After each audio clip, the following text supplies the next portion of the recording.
This forensics team of São Paulo's police has just been called to one of the city's most violent districts, Capão Redondo. 2 people have been killed and the perpetrators are unknown. This kind of incident is not rare in this area, nor in the country as a whole. According to a new UN report, Brazil saw the highest total number of homicides in the world in recent years, recording almost 48,000 in 2020. That was more than 10% of the world's total. Nigeria and India followed.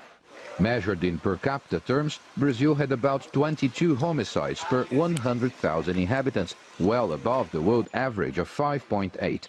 Brazilian NGO Sul da Paz estimates using official data that only about a third of murders in Brazil are solved. In the explanation, there is some high level of violence, and that's something that is visible in other countries of Latin America. High level of homicides linked to organized crime. In Latin America, they represent almost 50% of homicides, whereas, for example, in Europe, it's less than 10%. Tão difícil de você prevenir, né?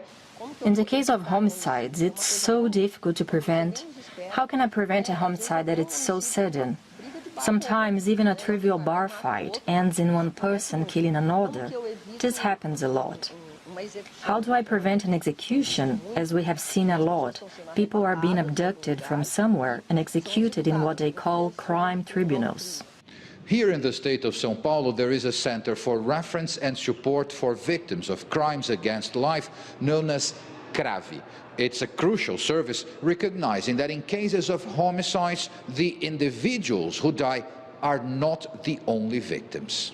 Então, a vítima direta é a vítima sobrevivente do que... The direct victim is the surviving victim of what we call crimes against life, such as homicide, femicide, and robbery followed by death. So, we attend the surviving victims of these crimes and also the indirect victims, that is, family members who have lost friends and relatives. Simone is among indirect victims assisted by CRAVI. Her daughter, 27-year-old Thais, was killed by her partner, leaving 2 small children. The perpetrator was caught and is in jail awaiting trial. Simone says she wants justice, but not revenge. Ele está preso. Está preso. Deixa ele pagar lá. He's in jail.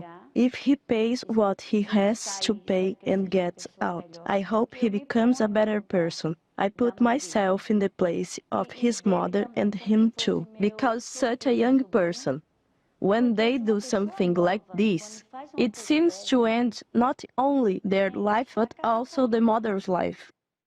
With the reasons for homicides varied and complex, it's a huge challenge for countries like Brazil to find strategies to bring the numbers down.